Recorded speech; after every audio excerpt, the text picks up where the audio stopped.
You want a ghost story? It was a dark and stormy afternoon. And this English girl was visiting, so this Australian girl was visiting England. You know this one already? Okay, here's another one then. There was a friend of mine years ago, and he bought a nice townhouse in London, about 3 or 4 stories, and he bought it very, very cheaply. I said, why? And the agent was pretty honest with him. He said, well, people report there's a ghost in the house, because it's very old English houses, lots of ghosts. So really, okay, but he don't believe in ghosts, so I'll take it anyway. So the very first night, he got his new house. He hadn't moved his furniture and was coming the following morning, so he just got a camp bed and slept on the ground floor. In the middle of the night, he was woken up. Rap, rap. Rap, rap. He said, what's that? He thought, just imagining it. So he turned over, tried to get to sleep, and he heard it again. Rap, rap. Rap, rap. And so he got out of bed. He checked all the windows, they were all closed. The doors were closed. There's no mice. It was a very well-kept house. There was no logical explanation for anything making the noise in that room. So he thought, no, it's just imagination. He turned around to go back to bed, and he heard it much louder this time. Rap, rap. Rap, rap. It came from upstairs, second story. So he went upstairs, turned on the lights, looked everywhere for any scientific cause for that sound. Couldn't find anything.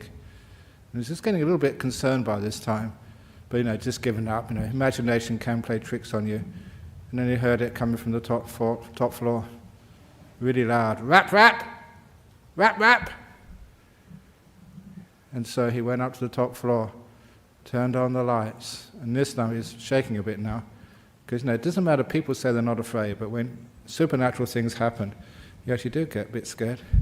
He checked everything in that third story, couldn't find any logical reason, anything making a noise. He was about to go downstairs, and he heard it, loudest ever.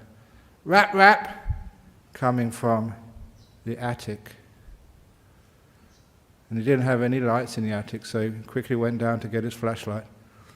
And there was a little ladder you can go to get up into the attic. He climbed up the ladder, and he shone the flashlight in the attic, and it was full of rubbish and cobwebs and dust like attics are. And he turned it around, trying to find the source of this noise. And then suddenly he heard it right behind him, loudest ever. Rap, rap, rap, rap! And he turned around and he actually saw it. He saw it in the flashlight. It was an old piece of wrapping paper.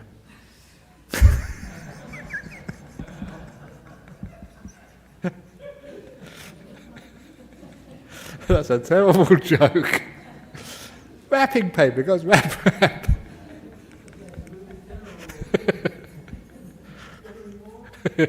No, that's enough. I hope that hasn't gone online. Overseas, has it? It has. Oh my goodness. I do apologise. People maybe do that. It's not my fault. Okay. So you've got another 1 or 2 minutes before we start. I've lost a monk somewhere. Anyway, I'm sure he'll find me.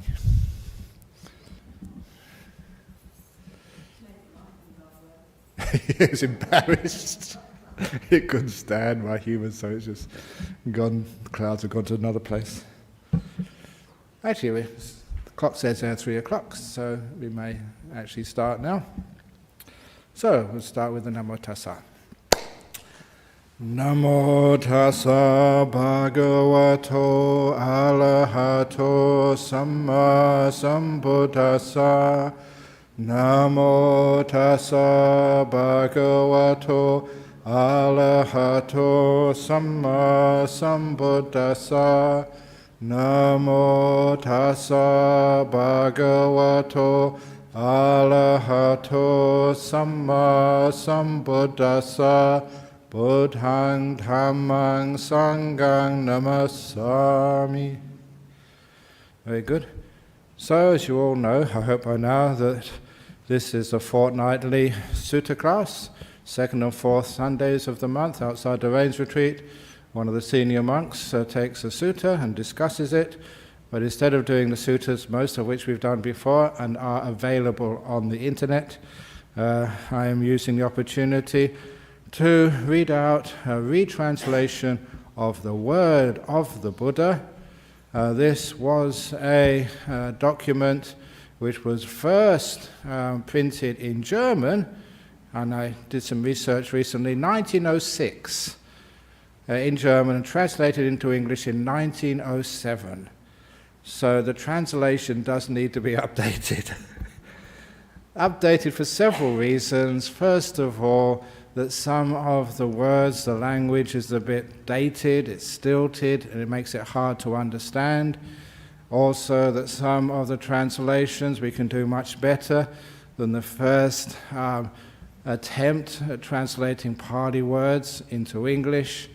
And thirdly, it is something which I learned from, when I learned Pali, from Professor A.K. Warder, who's another Cambridge guy, because that means he must be okay, that he taught me, you do not translate word by word, you translate phrase by phrase or sentence by sentence, because the unit of language is a phrase, it's not a word. So words only have meaning in the context of what goes before, what goes after them. So we never should translate what many people do word for word. It should be sentence for sentence or phrase by phrase. And that's what I've attempted to do here. So it is a different translation than you've had before. So far I've got reasonably good feedback that people find this much more easy to understand.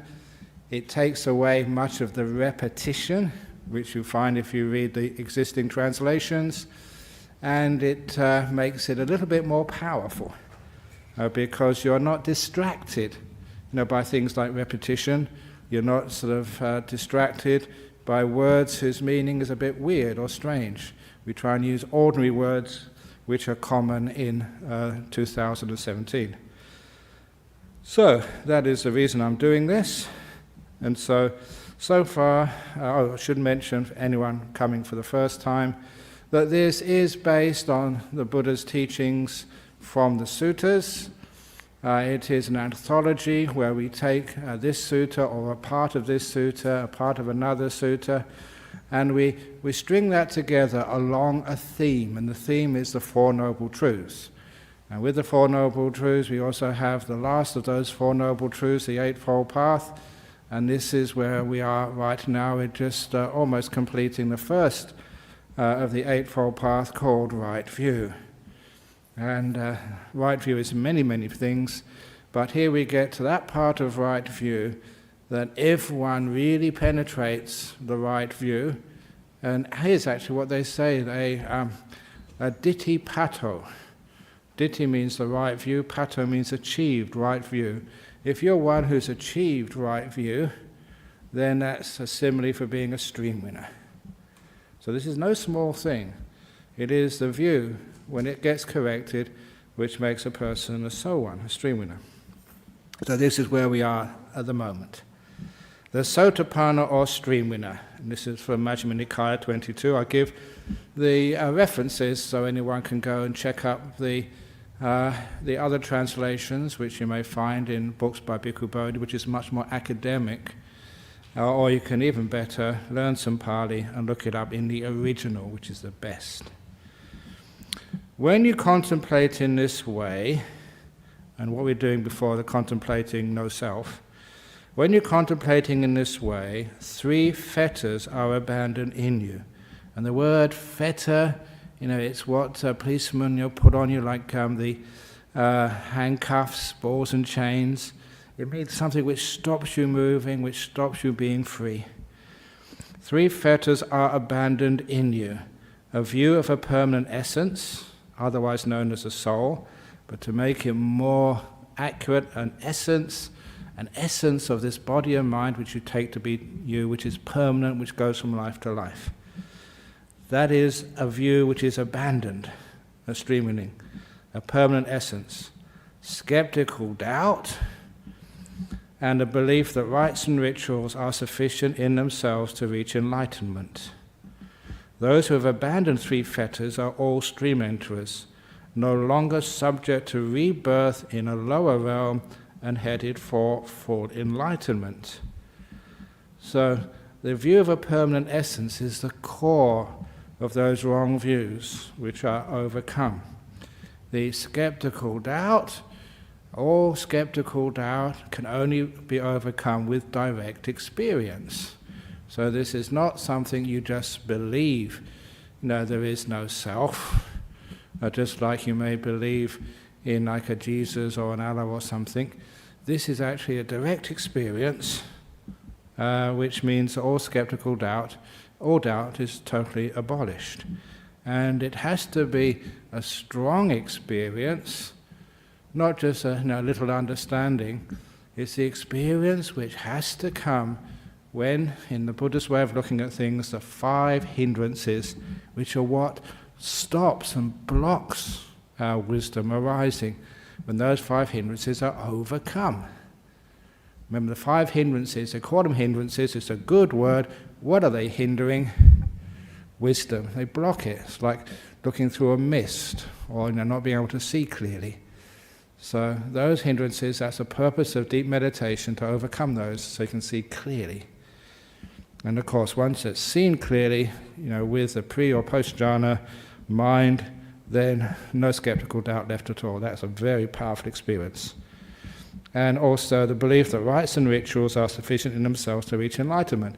It may seem, why do we have that as a fetter, a wrong view, when most people in the Western world, we don't really do much rites and rituals, but still there are many, many people, even alive today, who still believe that by doing chanting or by doing this ritual or that rite, that you can actually say that you are a stream winner or whatever. And of course, it's not something to be gained by a rite or a ritual, like, say, a marriage, or like, what's another rites and ritual, marriage is the best one, that, this is something which is beyond rites and rituals. It is something which comes from the deep meditations. So those are the 3 things which are abandoned. The most important one of them is the view of a permanent essence, a soul. And those who abandon these 3 fetters are all stream enterers, no longer subject to rebirth in the lower realm, which means never going to be reborn as an animal, as a hungry ghost, which goes rap in the middle of the night, and never reborn in any hell realm. Even though one may have bad karma. Just like in the time of the Buddha, there was this gentleman called Angulimala, a serial killer. And he managed to avoid being reborn in lower realms as a result of his murdering. And of course, it really needs us to actually inquire the question, why? Why is like karma, which is such an important part of Buddhism, that if you do bad things, you have to pay the consequences. Why is it for stream winners they get basically a get-out-of-jail-free card? Why? And I've mentioned this in many of the talks before. It is because, this is not here, this is Ajahn Brahm, that when you have a sense of self, you haven't seen a non-self, then you will always have guilt. It's very hard to forgive yourself when you think there is a self there. So forgiveness, it is actually based on an identity. Not forgiveness, guilt, sorry. Guilt is based on your very deep belief that there's an identity there, a being, continuous from that time you did that deed to now, which needs to be punished. This is one of the wonderful things about Buddhism. I've said this many times. We don't have punishment because the Buddha saw non-self. There's no need to punish yourself now for something you did a long time ago. There's no need, but we still do it. because we still haven't penetrated non-self. Once you see this truth, that there's no permanent essence within you, then that makes it very easy to let go of the past. It's not your past, even though someone by your name perpetrated that bad deed. It overcomes guilt. And once guilt is let go of, in other words, real true forgiveness of yourself, then there's no reason to send yourself to any lower realms. And for those people who say, well, lower realms, hells and heavens, isn't that the same as these other old Abrahamic religions? Is it just a myth? When you understand what these places are, you understand, well, they're not a myth at all. You create your heavens and hells. They're not some place waiting for you like Bali or like London. You just travel there and there it is. You create these places. These are mind-made realms. And once you understand the power of this mind, for lots of meditations, you understand how these realms are created. Created to suit you. However much you want to be punished, that's how much you will create the pain of that realm. You do it yourself. Whatever you think you need to be rewarded for, you think you've been a good person, that's how you will create your heaven, accordingly. So that is why the rebirth in the lower realm is cut out for you. You don't need it anymore. And headed for full enlightenment. And how many lifetimes do you have after you become a stream winner? Nicholas, you're banned from answering this question because you know the answer. Some people say 7, some people say 6. Put your hand up for 7 more lifetimes. Put your hand up for 6 more lifetimes. Otherwise, 6 more lifetimes, you've listened to me before. Because in Buddhism, this lifetime is number 1. And so 6 more as well as this one. Just the same way that many of you who are Asian or know Asian friends, I am now, I was born in 1951 in August, so I'm now 65 years and a half in sort of Australia. But in Asia, I'm 66. This is my 66th year. So that's one of the reasons why in Asia you can always retire 1 year earlier. Drive a car 1 year earlier, go into the pub 1 year. No, you can't do that. But they count earlier. So as soon as you're born, you're 1. So this is the same here. The way of counting means this is 1 life, you have 6 more lives after this. At most, maximum. Now sometimes people ask, well, what if you're a stream winner? You've only got this life plus 6 more. What happens if you decide out of compassion to actually not to have 6 more lives, but to have 600 lives?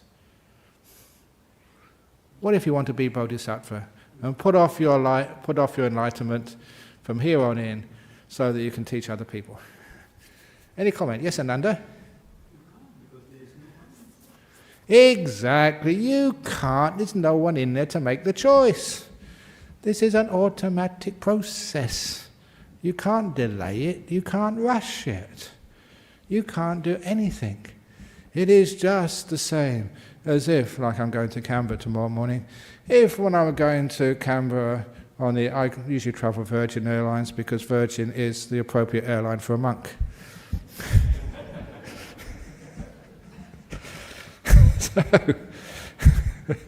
So when I'm travelling, suppose I ask the pilot and say, look, I've always wanted to see Ayers Rock from the air. Can you please just, swooping down past Ayers Rock, just go around it a few times, and just for me. Would they do that? Of course not, because he's got a schedule, he has to go to Canberra. He can't just stop just for me.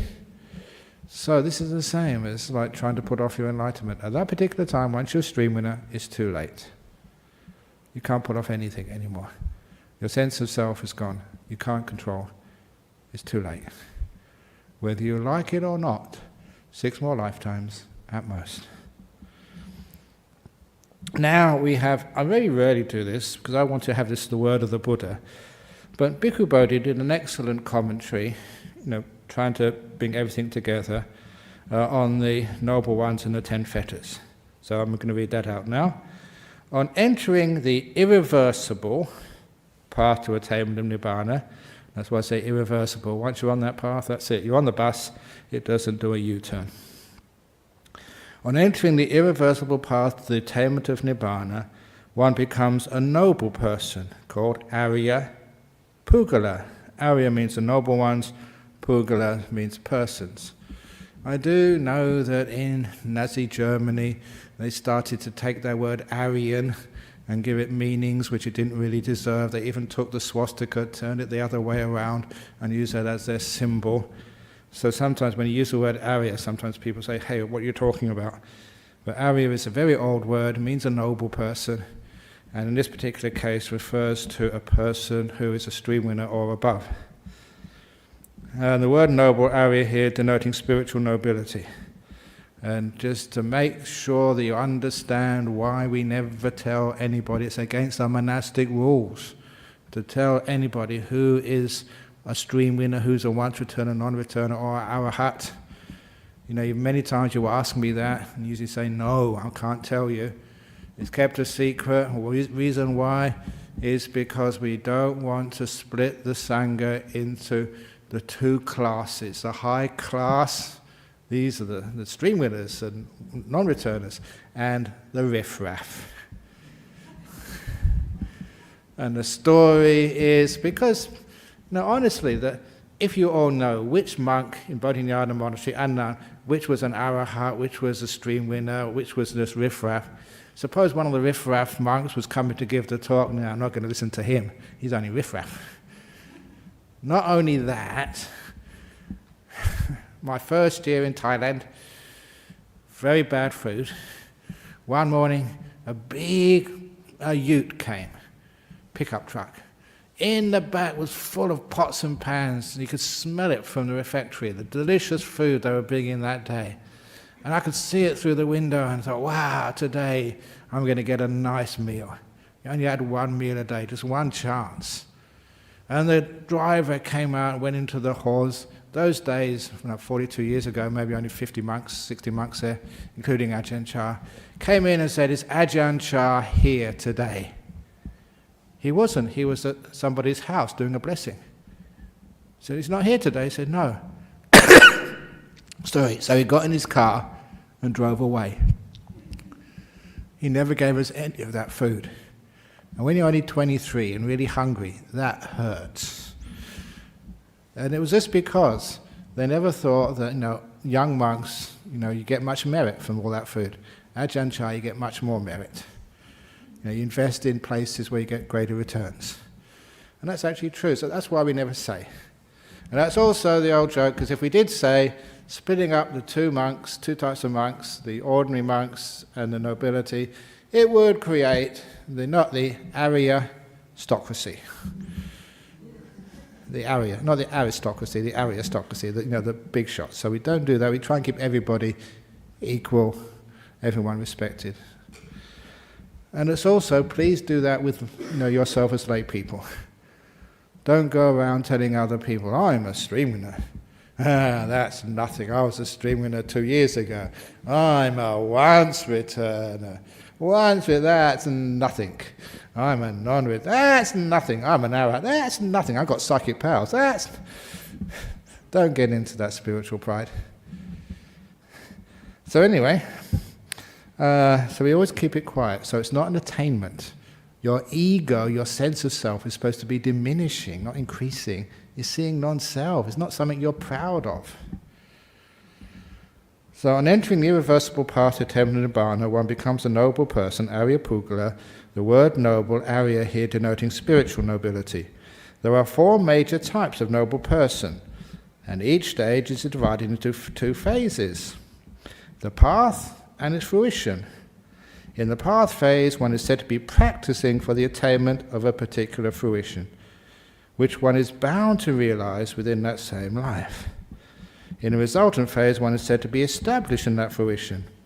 Thus, the 4 major types of noble person actually comprise of 4 pairs or 8 types of noble individuals. As enumerated, these are one practicing for the realization of the fruit of stream entry and the stream enterer, one practicing for the realization of the fruit of once returning and the once returner, one practicing for the realization of the fruit of non-returning and the non-returner, one practicing for arahatship and the arahat. Arahat is full enlightened. The first 7 persons are collectively known as seika, or trainees, or disciples in the higher training. Only the arahat is called the aseika, the one beyond training. The reason why we say that is because any of you who do the standard chanting, iti piso bhagawa, when you get to the third quality of the Sangha, Supatipanno Bhagavato Sāvaka Sangha, it goes on to Esa Bhagavato Sāvaka Sangha, was it Chatari Purisa Yugani Atta Purisa Pugala? The 4 people, the 8 pairs. The 4 pairs, the 8 people. This is where that comes from. The 4 pairs is and the 8 people. The stream in and once return and non-return arahat, and then divided into pairs of on the path, and then got to the goal. The 4 main stages themselves are defined in 2 ways. By way of the defilements eradicated by the path leading to the corresponding fruit, and by way of the destiny after death that awaits one who has realized the particular fruit. In other words, by what's been abandoned and what's going to happen to you after you die. So the stream enterer abandons the first 3 fetters, the view of a soul, that is, the view of a truly existent permanent essence, either as identical with the 5 components of existence, that's the 5 khandhas, or existing in some relation to the 5 khandhas. So basically nowhere can you find a sense of self, a permanent essence, either as identical with the 5 khandhas or existing in some relationship to them. The doubt about the Buddha, Dhamma and the Sangha and the training and the wrong grasp of rules and observances, that is, the belief that mere external observances, particularly religious rituals and ascetic practices, can lead to liberation. And the example of that from the suttas is the Buddha once met, this is in the Digha Nikaya, I haven't mentioned it here, once mentioned these 2 ascetics in India. One was a cow ascetic and one was a dog ascetic. And they say the cow ascetic went around on all 4s, ate grass and slept with cows and went moo. And the dog ascetic acted like a dog. And they came up to the Buddha. They're actually quite good friends. These were human beings. If you've ever been to India, you see some of the stuff which goes on there, maybe you can actually believe that. And they asked the Buddha, said, what happens? We were told that this, very hard thing to do. Imagine the endurance you need to do that and survive. And he said that what would happen to us after we die? Are we going to be arahats? Because we're giving up so much. And the Buddha said, please don't ask me. And when they pressed him, he said, well, if you act like that, then after death, you'll be reborn as a dog and you'll be reborn as a cow. And he didn't like that answer at all. But people actually do those rites and rituals thinking by such practices they're going to get somewhere. And the stream enterer, that's what they give up. The destination is assured of attaining full enlightenment, at least in at most 6 more existences, which will take place either in the human realm or the heavenly worlds. The stream enterer will never undergo an 8th existence. The present existence is counted as the first, and is forever freed from rebirth in the 3 lower realms: the hells, the realm of afflicted spirits, the ghosts, and the animal realm. Remember, this is Bhikkhu Bodhi. The once returner does not eradicate any new fetters.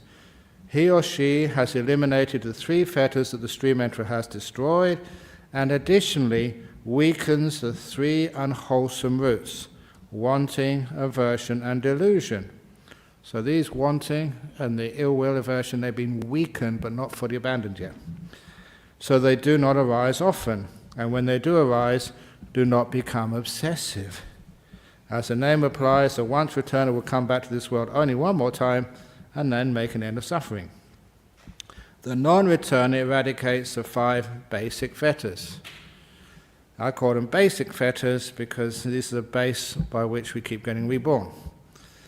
That is, in addition to the three eliminated by the stream winterer, the non-returner eradicates two additional fetters: the desire for the five senses and anything to do with the five senses, that wanting to do with seeing, hearing, smelling, tasting and touching is totally abandoned, and aversion. Because non-returners have eradicated desire for the five sense world, they have no ties binding them to this world. Thus they take birth in the pure abodes, Sudawasa, only for non-returners, another mind-made realm. That's all they've got left, mind. They attain final nibbana there, without ever returning to rebirth in the world of the five senses. The non-returner, however, is still bound by the five higher fetters. Attachment to jhana, and here I always say, okay, I admit this, you can be attached to jhanas, but it only means that you can't make that last step from non-returner to an arahat yet. So it's one of those attachments which is not really worth talking about at this stage. Later on, when you become a non-returner, then we can talk about that. But just be attached to the jhanas until you get there first. An attachment to the immaterial attainments, which are based on the jhanas. Now we have the conceit. The conceit here is a Pali word, it's a conception. It's not the same as the idea of conceit we have in English. It's the thought or perception, I am, sometimes arises. I am better, I am worse, I am the same. Now we go into later on, we have an example of that, which I've put in here, of what this really means. But we'll come on to that later. Restlessness and deluded thoughts or perceptions. Your views have been straightened out. These are thoughts or perceptions, which are basically old habits based on the views you had a long time ago. Those who cut off the five higher fetters have no more ties binding them to existence. These are the arahats who have destroyed all defilements and are completely liberated through final knowledge. Now I put this one in because, having said attachment to jhana is bad, only in one particular context, it stops you going from that last step from being a non-returner to a full enlightenment, but it also has its advantages. And this is the jhana anagami. There is a shortcut between being a stream winner and going to enlightenment, and this is it. This is from the Anguttara, just as in the autumn, when the sky is clear and cloudless, the sun ascending in the sky dispels all darkness from space as it shines and beams and radiates, so too when the dust-free, stainless Dhamma eye arises in you, then together with the arising of vision you abandon three fetters, the view of a permanent essence, doubt and wrong grasp of behavior and observances. Just the Buddha just being a bit poetic. Afterwards, when you restrain two states, wanting and aversion, then totally secluded from the five senses, secluded from the five hindrances, you enter and dwell for a while in the first jhana, which consists of rapture and pleasure born of freedom from the five senses, accompanied by movements of mind onto the bliss and holding the bliss. Just you enter first jhana. This is the important part. If you should pass away while thus in jhana, there's no fetter bound by which you might ever return to this world. Bhikkhu Bodhi's commentary. This phrase normally denotes the attainment of non-returning. The commentary, however, identifies this disciple as a jhana non-returner, a jhana anagami. That is, a stream enterer or once returner who also attains jhana. Though such a practitioner has not yet eliminated the two fetters of sensual desire and aversion, by attaining jhana, he or she is bound to be reborn in the jhana realm and attain nibbana there, without taking another rebirth in the sense sphere. So in other words, if you're a stream winner and you get into the jhanas, there's another sutta which says you just do jhanas often, or you die in a jhana, then you get promoted to being anagami. in that jhana realm which you continue on after your death, then when that fades away, so do you. That's it. You nibbana from the jhana realm. I think that's pretty cool. So, it makes us sort of, once you see non-self, and you do lots of jhana, then basically that's it. You die, spend I don't know how many eons in the jhana realms, blissing out, and then when it fades away, you fade away to nibbana from there. The jhana anagami. Why that happens, again, is because there's nothing to come back to. No tie. You're letting go so much that when the jhana disappears, so do you. And now, what it feels like to be a non-returner, why the sin is no self, but it's said at the top here that it has, you still have this conceit sometimes, I am, based on old habitual thoughts or perceptions. Fortunately, there is a nice sutta of this monk called Kemaka, who was an anagami, a non-returner, and the monks asked him, basically, what it's like to be a non-returner. Why you got so far, why can't you go the last step and become fully enlightened? And this has the simile the Buddha uses, which I did adapt, but basically keeping the essence. It's called the scent of I am. The scent of I am. So this is the monks talking to one of their friends, the Venerable Kemaka.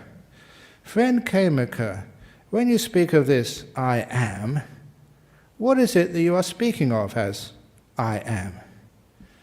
He replies, friends, I do not speak of form, that's the rupa, as I am, nor do I speak of I am apart from the form. I do not speak of experience, vedana, as I am, nor perceptions as I am, nor volition as I am, nor of consciousnesses as I am, nor do I speak of I am apart from consciousnesses. No, not in sort of the five khandhas, nor outside of them. Friends, although the thought I am has not yet vanished in me in relation to these five components of existence, still I do not regard anything among them as this I am. And he gives a simile. Suppose, friend, there is a scent of a lotus.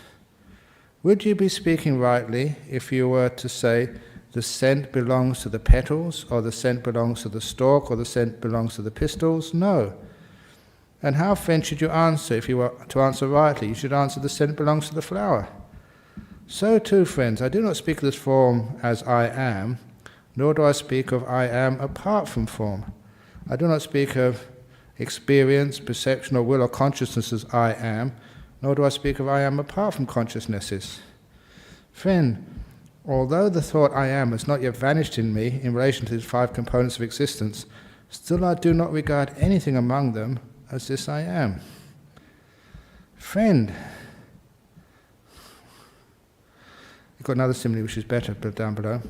Friends, even though a noble disciple has abandoned the five basic fetters, still in relation to the five components of existence, the khandhas, there still lingers in them a residual thought I am, a desire I am, an underlying tendency I am that has not yet been uprooted.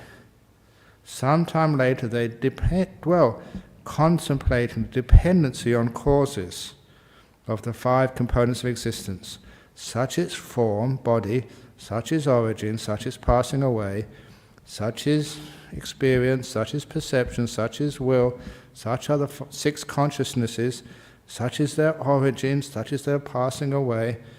As they dwell contemplating dependency on causes of the five components of existence, the residual thought I am, the desire I am, the underlying tendency I am, that has not yet been uprooted, this comes to be uprooted.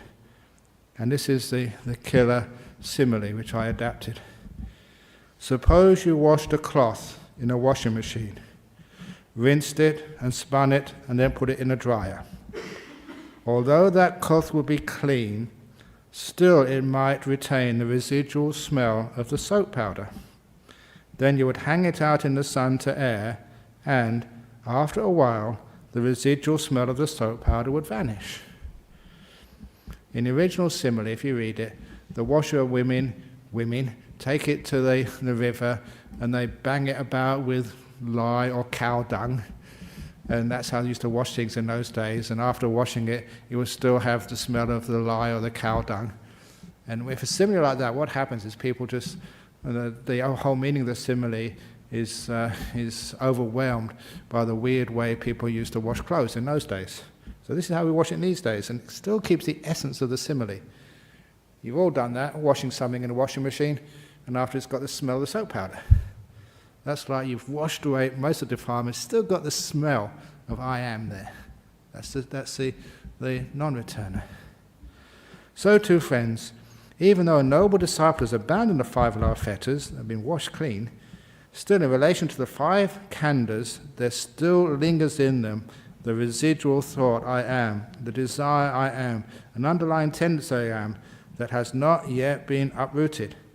But as you dwell contemplating dependency on causes of the 5 components of existence, the residual thought I am, the desire I am, the underlying tendency to I am that had not yet been uprooted, this comes to be uprooted. So what has happened there is the habitual tendencies. There's other simile which I was talking about, because I've seen this many times. People say who's smokers, smoke cigarettes. They know it's bad for your health.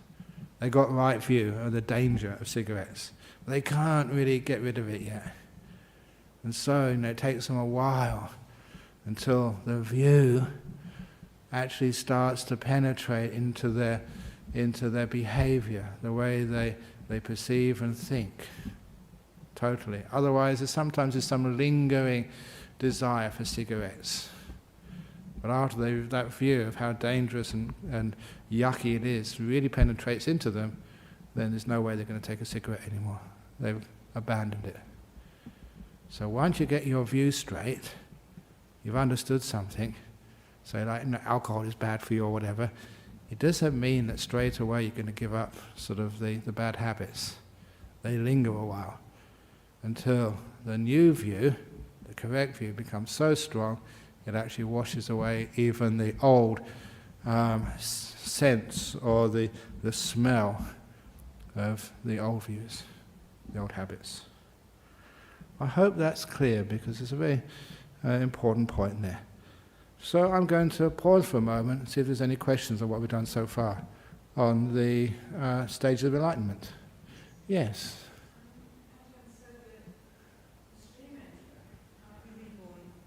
So the stream enterer can't be reborn in a lower form, even if they've murdered somebody in a past life, because they've given up the view of self. But presumably they wouldn't kill anyone again. Indeed, because one who's a stream winner, and this was a question, who asked me this some time ago? I think it was actually Bhante. He was trying to test me out. And he asked me, he said, a stream winner, can they break the 5 precepts? And the answer is yes. But they know straight away what they've done. So they can't hide it. They can't sort of just, no. So they still got bad habits from the past. So those bad habits from the past, it's like you've seen something, you've seen that smoking or drinking alcohol, is not good for me. But it doesn't mean you can give it up straight away. It takes a time for you to train your perceptions and thoughts. So it has to be that realization that there is no self that kind of drains the life out of any kind of misbehavior. It drains the life out of it, but like anything, if you're draining a tank, it takes a little while for all the water to come out. And at the very, very end, there's a little bit of water left. So if we are cleaning a water tank at Bodhinyana Monastery in Serpentine, yeah, that's what you have to do. Drain it first of all. It takes, those big water tanks, sometimes it takes a day to drain it out. And then you go in there with a sponge to get the last little bit of water with the dirt in it out. So that's a nice simile. Draining it out. Good. Ajahn, with the jhana anagami, is that the person doing the lower 4 jhanas, or have to be in rupa jhanas when they die, so they actually go to that corresponding jhana realm rather than a deeper realm or something? Does it have to be... Actually, any jhana would work. But obviously the deeper the jhana, the faster it would be. The more letting go there is. So any jhana, this is a really amazing thing. Once you understand what the jhanas are, you can understand, wow, that's a very, very good point. Because in the jhanas is, basically in the jhanas, no sense of self you can actually feel or see. No, you're gone.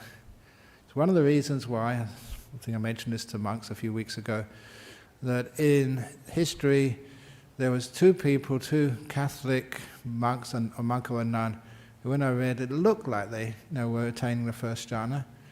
And that was Teresa of Avila, used to levitate, and St. John of the Cross.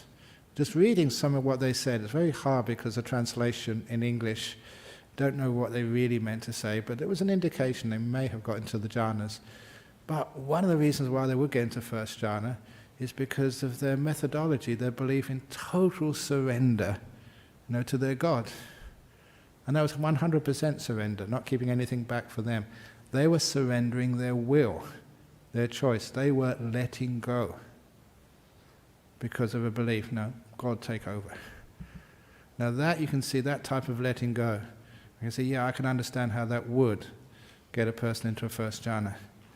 But of course, the view which they had afterwards, the jhana would not be enough to break through that view, which didn't have any other alternative for that.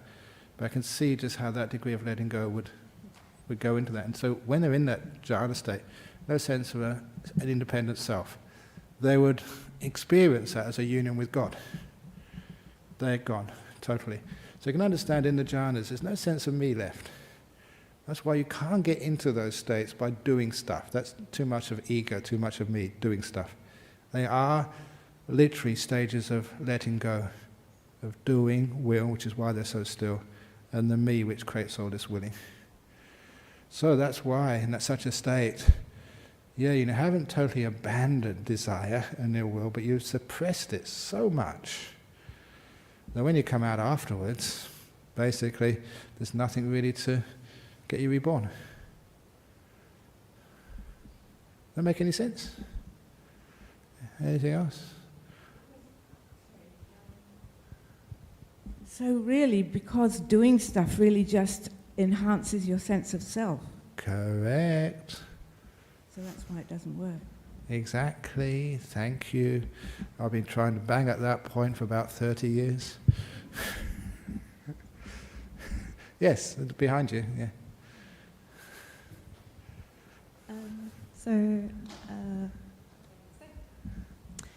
So if the mind, sorry, I'm getting all shy. So if the mind punishes itself for bad things it's done, and you get reborn in the lower realms, and the same for the higher realms, what if you want to be reborn as a human? As a human, yeah, if you want to be reborn as a human, and you have enough karma to be reborn as a human, that's what you end up as doing. It's similarly is, say you want to go to Bangladesh, Dhaka, you need to have 2 reasons to end up in Bangladesh. Number 1, you want to go there, and number 2, you've got the money and the visa. If you've got those 2 things, then you end up there. When you don't want to go there, you may have the money and the visa, but you don't want to go there, of course you don't end up there. If you want to go there, but you can't afford it, you don't end up there. So the wanting and the karmic wherewithal, those 2 come together, and that means you get reborn there. Okay. So, you got another one, okay. I suppose you have to delete a sense of achievement as well. Exactly. This is Ajahn Chah kept on saying this so many times. We meditate to let go, not to attain. Not achieving things, but to abandon things. That's why anyone who understands this stuff never thinks this is an achievement. I am a stream winner. Look at me. I am a stream winner. I am much better than you, riff-raff. That's called spiritual materialism, which is very gross. And I don't know why people do that. It's because they don't really understand what's going on. There's the stages of letting go, of disappearing. That was, thank you Ajahn Brahm, because that book, The Art of Disappearing, which is one of my favourites, some of my talks in there, he chose the title, The Art of Disappearing. I thought, wow, that's just a brilliant title. Because that's what meditation, that's what the path is. Disappearing, vanishing. And that's why when I wrote the introduction to that, the preface, I said all about that. This is about losing things, not gaining things, not attainments. So at the very end I said, may you all get lost. And that was a compliment. And I thought the people publishing it wouldn't get it. Well, they got it straight away. Said, oh yeah, this is great. So they didn't delete it. So that's my wish for each one of you. May you all get lost. May you all be losers. Spiritual losers, not gainers. It's like using words in a different way, which makes it funny. Okay, so we go to free from all speculative views. So we're still on right view, okay? So this is why we're on this stuff. Then does the Buddha hold any speculative belief at all? Now, speculative belief is stuff like, there are aliens. Have you ever seen an alien? You can speculate, just, well, the universe is so big, there must be some somewhere.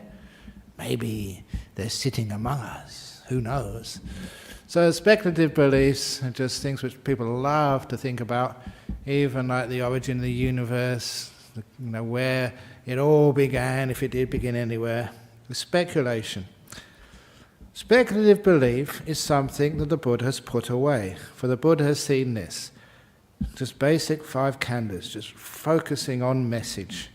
Such is form, such is origin, such is disappearance, such is experience, its origin, its disappearance, such is perception, its origin, its disappearance, such is will, its origin, its disappearance, such are the consciousnesses, such their origin, such their disappearance. They're just talking about 5 khandhas. The fact that none of them are permanent, they arise because of other things. When those other things vanish, they all vanish. Perception, experience, consciousness, every one of them is impermanent.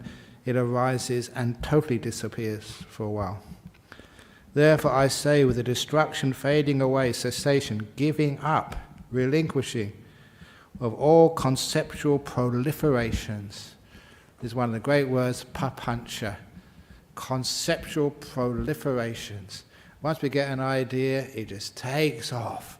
Just like some weeds in your garden, just like some virus, in your body, or some malware in your computer. It affects more and more.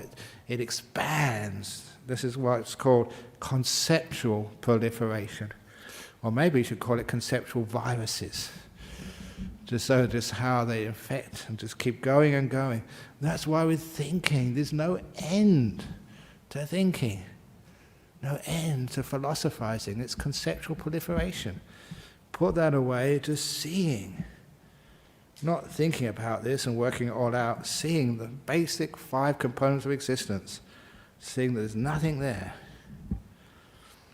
So, with destruction, fading away, cessation, giving up and relinquishing of all conceptual proliferation, all philosophizing, all I-making, we make ourselves, make this idea of a self.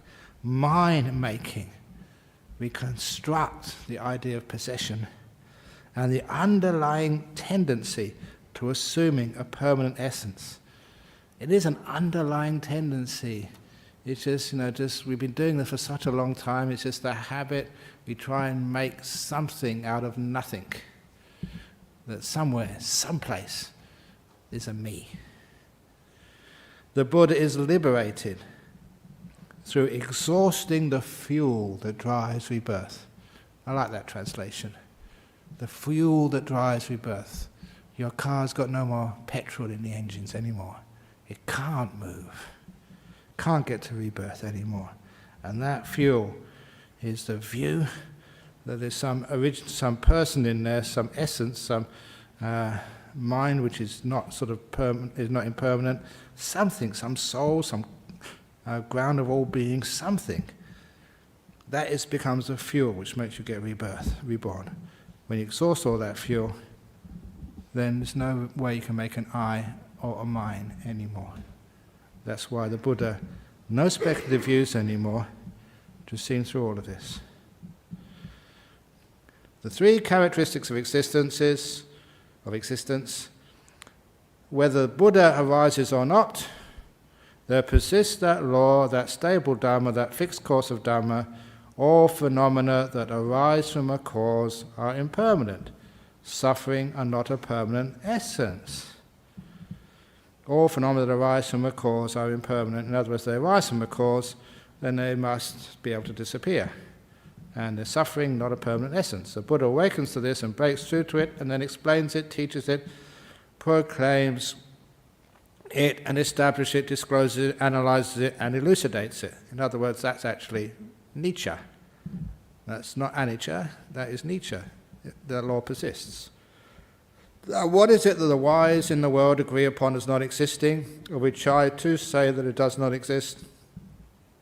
Any form, body that is permanent, stable and eternal, not subject to change. This the wise in the world agree upon as not existing, and I too say that it does not exist.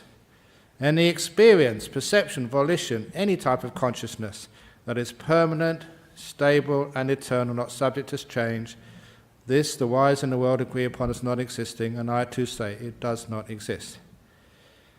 It is impossible and inconceivable, said the Buddha, that a person who is enlightened, or even on the path to being enlightened, could consider any phenomena that arise from a cause as permanent, as pleasurable, and as a soul. No such possibility.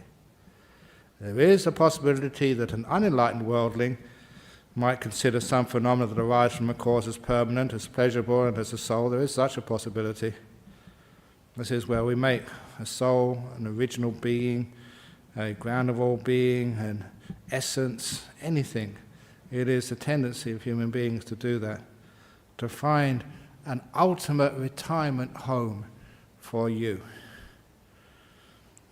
Therefore, any kind of form whatsoever, any kind of experience whatsoever, any kind of perception whatsoever, any kind of will whatsoever, any kind of consciousness or jitta or mind whatsoever, because those three are synonyms, whether past, future or present, one's own or others, gross or subtle, inferior or superior, far or near, all form, all experience, all perception, all will, all mind, should be seen as it really is with correct wisdom thus: this is not mine. This I am not. This is not my permanent essence. And now, one of my favorite quotes. This is so short. This is not what the Buddha said. We put it in here anyway because it's really cool. This is very famous from the Visuddhimagga. Mere suffering exists. No sufferer is found. The deed is, but no doer of the deed is there. You understand this, that is where you don't need to have any punishment. The deed is, but not the doer. Nibbana is, but not the person who enters it. Not a being, not a mind, not you. Nibbana, everything gone. And last, the path is, but no traveller on it is seen. In other words, if you travel the Eightfold Path, you get nowhere. You have to disappear. And then the path becomes as wide as a 20-lane highway. Even wider. You can't miss it. But when you are travelling that path, when you are doing the meditation, you're doing sort of whatever, then the path disappears. The path is, but no traveller on it is seen. Nibbana is, but you don't attain it. You don't enter it. You can't. You have to disappear and vanish. And the more you vanish, the closer you get. I love that. Anyway, any questions? Yes, Sir John.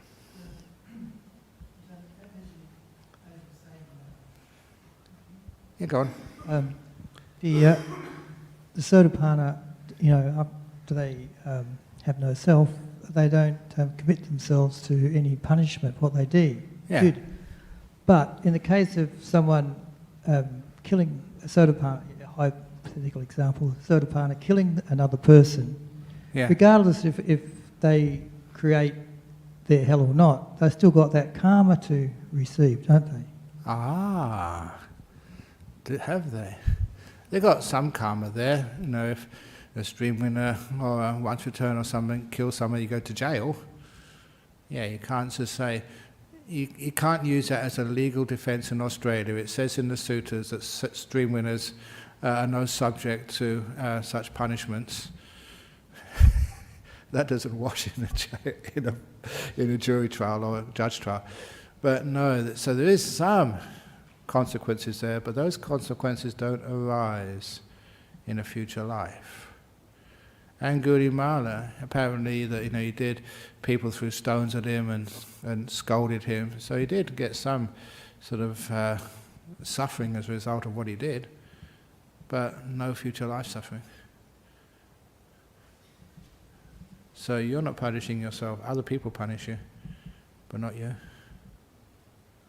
So could the Sotapanna then reborn for the first life of 7 or 6, I should say, reborn into an unsatisfactory life for some period of time from that karma? Not at all. The reason is because no one sends you to your next destination. You send yourself there.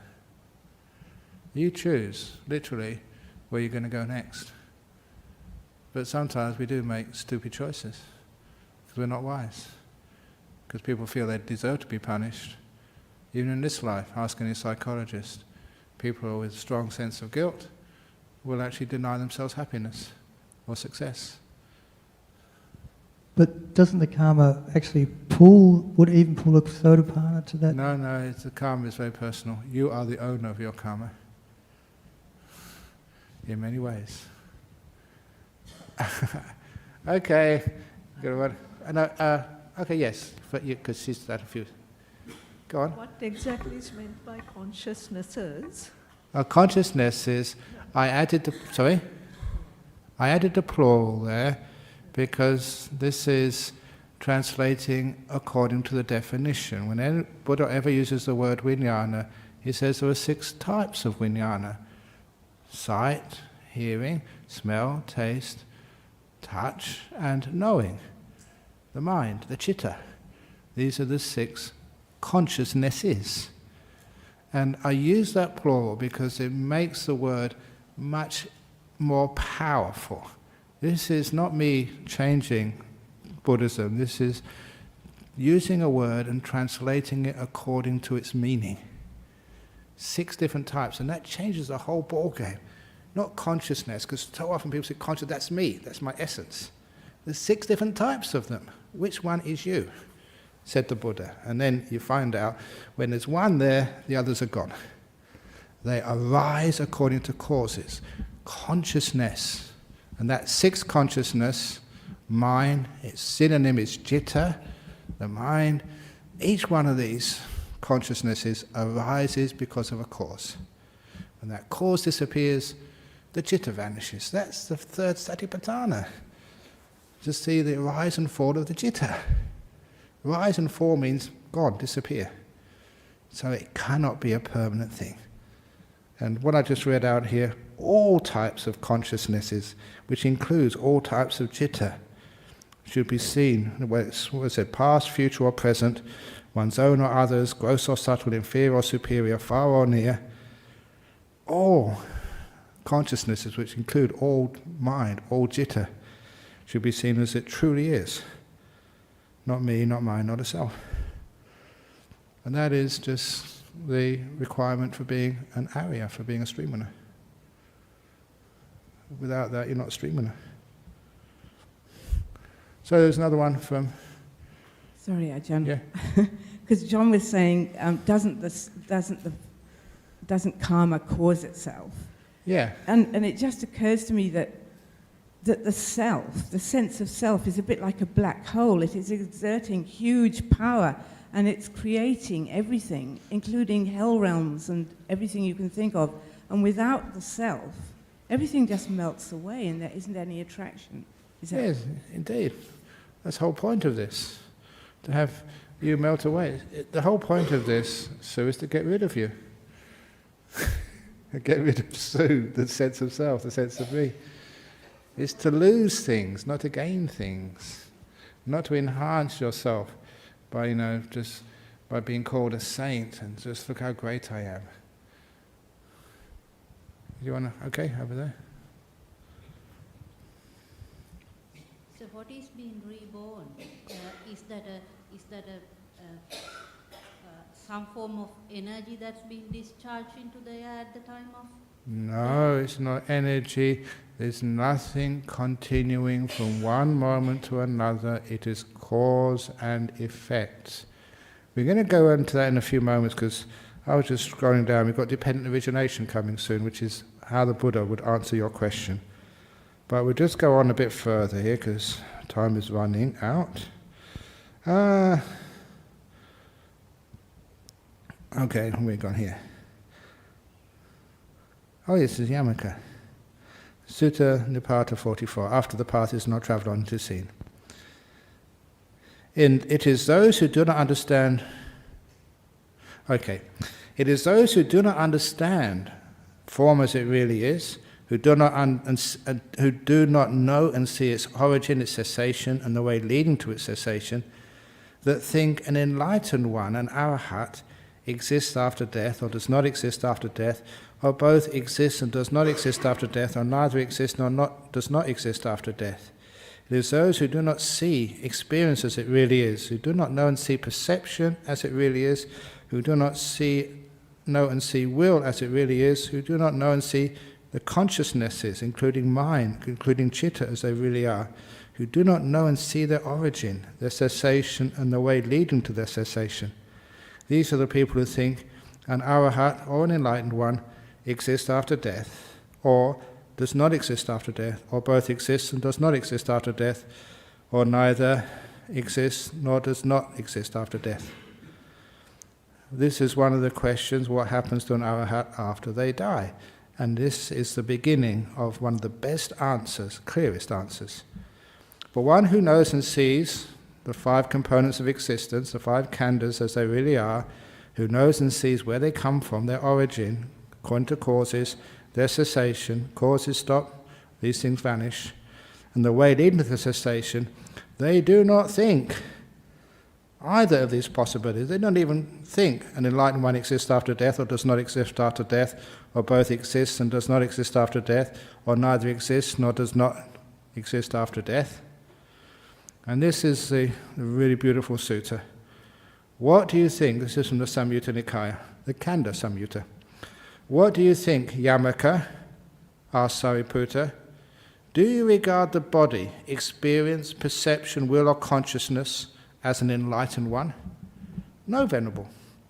Do you regard an enlightened one as in the body, as in experience, as in perception, as in will, or as in consciousness, and somehow contained in these 5 khandhas? No, Venerable. Do you regard an enlightened one as apart from the body, something separate, as apart from experience, as apart from perception, as apart from will, as apart from consciousnesses, like as apart from the mind, as apart from the 5 khandhas? Is the enlightened one something separate from the 5 khandhas? No, Venerable. Do you regard the body, experience, perception, will and consciousness all taken together as an enlightened one? No, Venerable. Do you take an enlightened one as one who's without a body, without experience, without perception, without ill will, without any consciousness? No, Venerable. But Yamaka, when an enlightened one, especially the Buddha, is right in front of you, when an enlightened one is not apprehended by you as real and actual here in this very life, is it fitting for you to declare that an enlightened one is annihilated and perishes with the breakup of the body and does not exist after death? It's not annihilated, it's nothing here now, it's just a process here now. So you can't see anything there, any essence, any enlightened essence there, either as any one of those 5 khandhas, as in those 5 khandhas, as apart from those 5 khandhas, as 5 khandhas taken together. So, if Yamaka, they were to ask you, what happens to an enlightened one with the breakup of their body after death?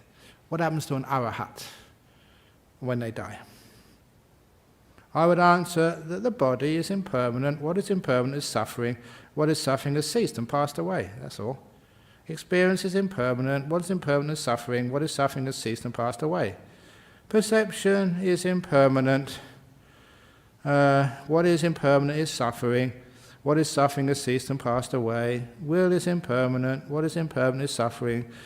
What is suffering has ceased and passed away. Consciousnesses, each one of them, like chitta, like the mind, is impermanent. What is impermanent is suffering. What is suffering has ceased and passed away. The process has just stopped. Nothing being enlightened, nothing being annihilated, sorry. It's just a process stopped. Good, Yamaka, good, says Sariputta. That's one of the most powerful teachings of the fact about when people say, is there something outside the 5 khandhas, which you can, outside the 5 components of existence, which you can take to be your essential self? Very clear. The answer, of course, is no. So the Buddha was very, very clever, smart, to cut off all possible angles of escape. People always like to find a loophole where they can exist. Fortunately, the Buddha was too smart for you. If there is the view, the soul and the body are the same, there is no living of the holy life. The reason is because once you die, then the soul dies anyway, so what's the point of this? If you have the view, the soul is one thing, the body is another, there is no living of the holy life, because it doesn't even matter what you do, the soul is just independent of you. Without veering towards either of these extremes, the Buddha teaches the Dhamma by the middle, dependent origination and dependent cessation. So I remember once reading the Bhagavad Gita as a young student, and there I think it was Krishna talking to Arjuna, and Arjuna was not wanting to go into battle to fight because he was going to kill people. And Krishna was saying, you're not killing anybody, you're just killing bodies, that's all. No soul. I mean, the soul is totally independent. You can't sort of stop a soul with a sword. So, that actually put me off Hinduism, because there's no real, you can't really kill anybody, because the soul is indestructible. So that doesn't make any sense to me. But anyway, that's really putting down Hinduism, because that's only one tiny part of it. But I remember that as something which I could never accept. If the soul was totally independent of the body, it doesn't matter what you do. You can't ever kill a soul or harm it or hurt it. It's independent. So there's no real holy life, the Buddha was saying here. So if the soul is one thing, the body is another, or there is the soul and the body are the same, there's no living of the holy life. Not veering to either of those extremes, the third way, the Buddha teaches the Dhamma by the middle, dependent origination and dependent cessation. And this is another definition of the right view. One who sees dependent origination and cessation sees the Dhamma. One who sees the Dhamma sees dependent origination. So it's not just, you can say sort of seeing non-self, but what is it that we take to be this self? And this is where dependent origination comes in. And this is, of course, answers your question about, how rebirth can happen. Nothing getting reborn, not energy, but cause and effect. With delusion as a cause, volition comes to be. especially the delusion of me. As long as there's a me, then I do stuff. When you disappear, your will goes. Because your will, the doer, volition, that is just a sign of a me. There's always a me behind it. With volition as a cause comes the consciousnesses, and this will always has to be in your future life. With consciousness as a cause, the objects of consciousness come. These are the sheaves of reeds, similarly.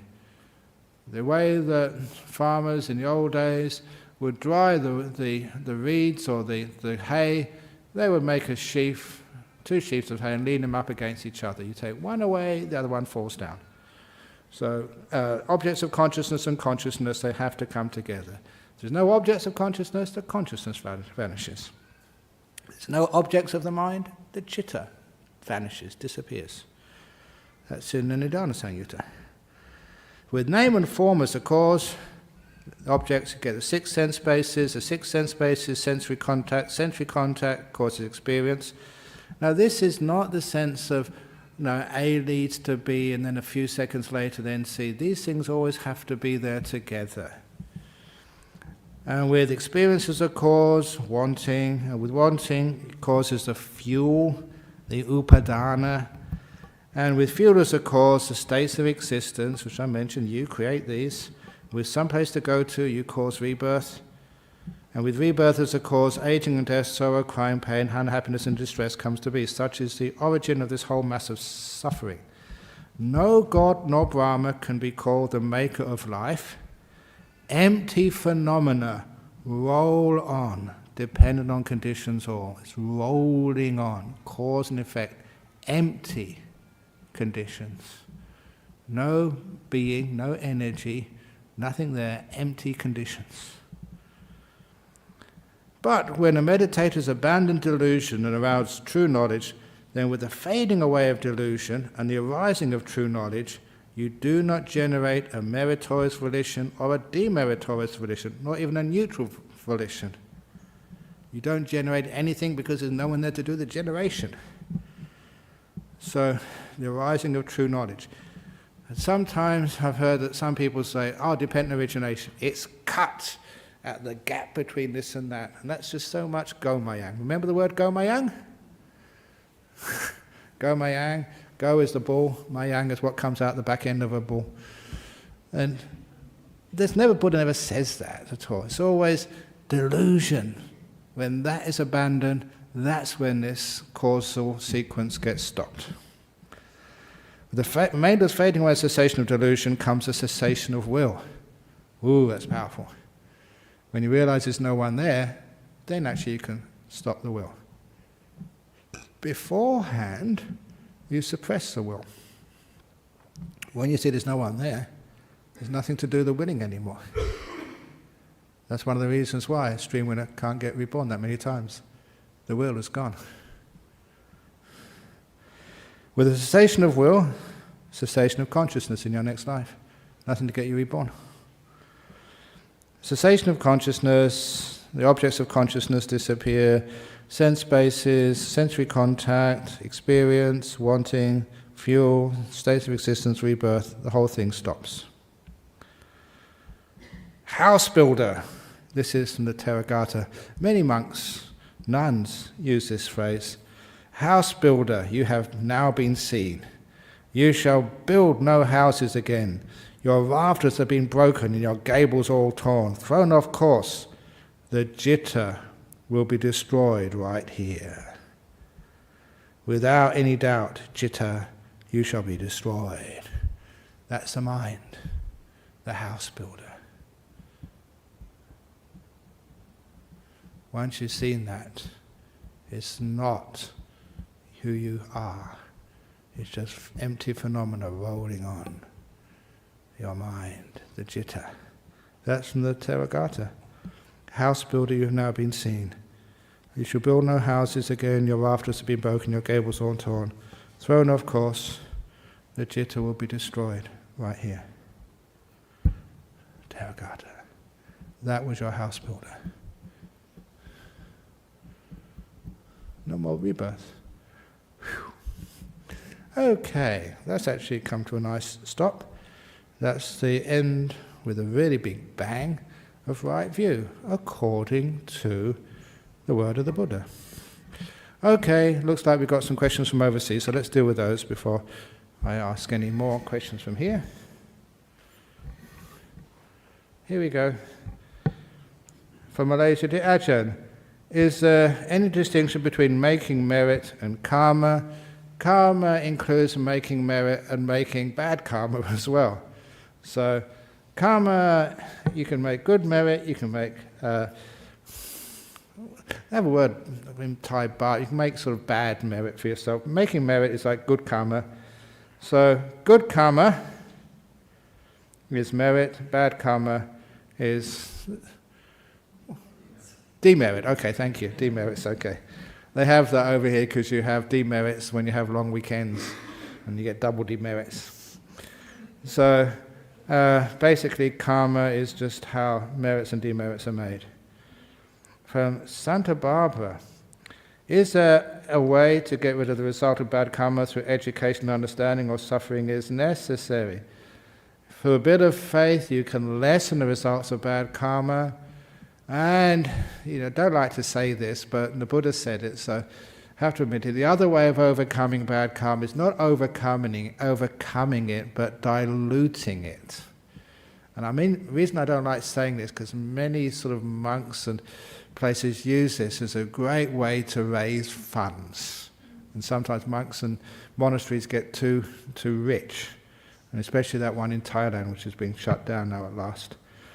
But yes, the Buddha said in the simile of salt, if you take a tableful of salt and you put it in my glass of water and you stir it up, it means you can't drink the whole glass, it's so salty. But if you put it in a rainwater tank, 1,000 litres, and you stir it up, and then you drink that water, you can hardly taste it because it's really dilute. And the Buddha said it's the same with bad karma. If you've got a certain amount of bad karma, you've only got a little bit of good karma, you're going to really taste that bad karma. But if you dilute it by making lots of good karma, then you won't even taste it. So unscrupulous monks say, you've done some bad karma, well, I think that's like $1,000 to the nuns' monastery, and that will probably dilute it. It just opens the door to really unscrupulous practices. So that's why. Just do good karma anyway, not just to abandon the bad karma. And some people do that, they sort of go out on a Saturday night and they come to the temple on the Sunday morning to dilute the bad karma they did on a Saturday night. That's really just a bit unscrupulous. But it's true. You can not get rid but dilute the result of bad karma by doing a lot of good karma. But the best way is actually just to become a stream winner. And lastly, from Penang, can a person know for sure he or she is a Sotapanna? That is a wonderful question. There's a lot of people, you can know a person is not a stream winner. You can't know if a person is.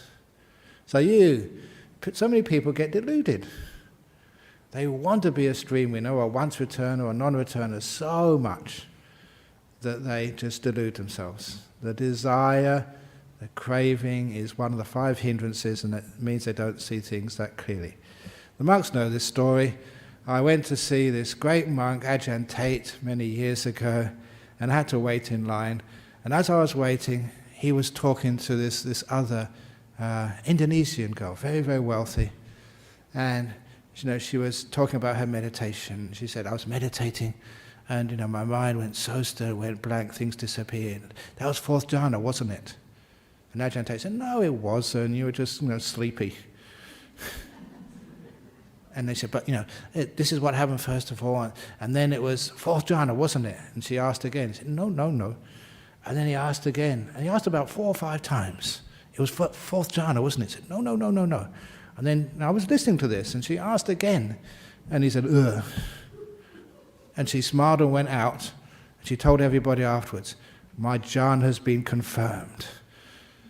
Now Ajahn Tate said, ugh, and that means, yeah, it was true. And I saw that, and this is one of the problems, is that people want these things so much that they want it confirmed by somebody else. And even there's one sutta where Ananda asked the Buddha, all these people who come up to you, the greatest teacher, who they have faith in, and they claim to be stream winners, once returners, non-returner, arahats, are they all those attainments, are they all true?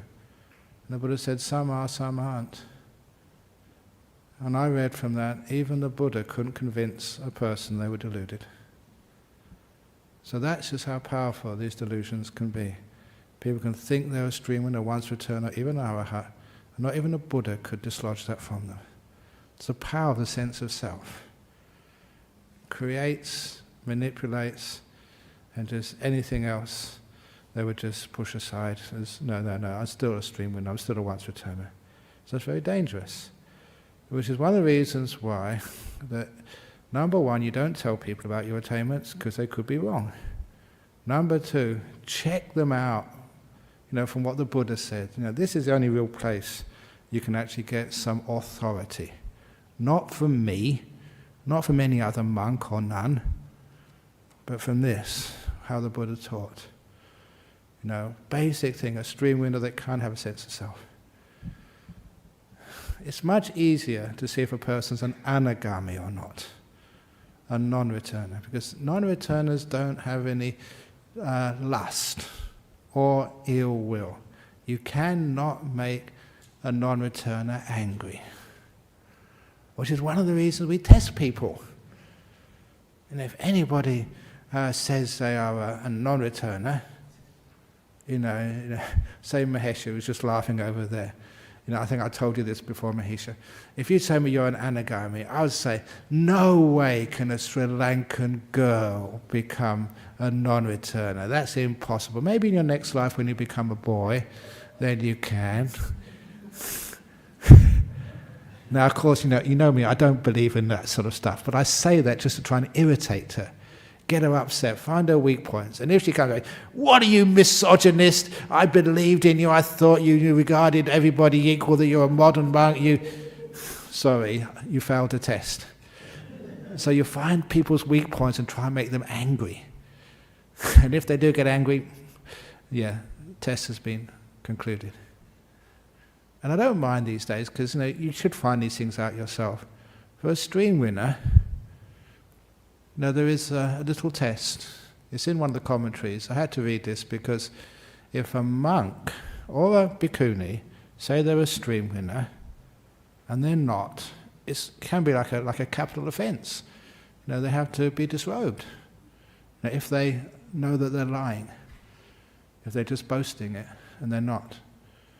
So that sometimes, we have to find out, are they not?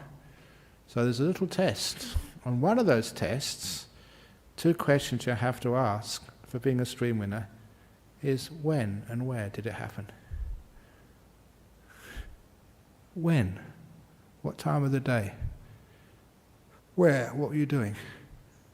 Because it's an event. It's not something you just grows on you and think, oh yeah, I just have faith in non-self now. Don't exactly know when it happened, but just understand it now. It is an event, stream winning. And that's a powerful thing to know.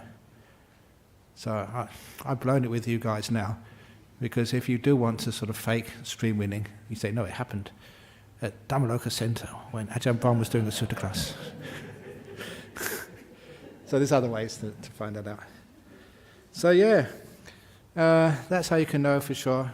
When did it happen? Where did it happen?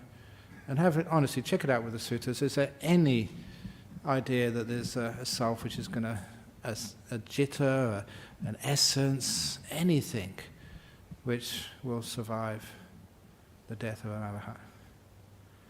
Okay, so that actually finishes good. I wanted to finish a bit early.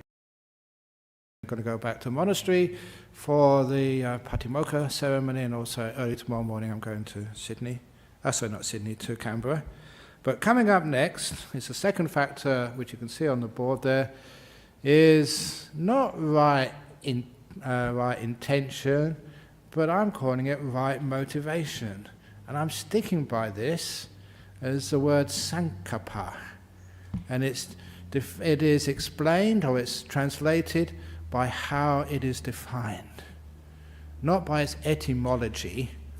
In other words, you take the word and you split it up, or see how it's used in other places. By how it's used in this particular function as being number 2 in the Eightfold Path. The right motivation. And that actually opens up the Eightfold Path in a much more interesting understanding. But that will come in a couple of weeks, or maybe 4 weeks' time, because I think I'll be in Hong Kong. Probably Hong Kong in the 2 weeks' time. But this is what's coming next. So now finished with right view. So I hope you enjoyed that. It is put online. So if you want to go over it afterwards, you can record, get online and listen to it online again and just get more into it. Thank you for listening. Let's now... Okay, now we can now pay respects to the Buddha.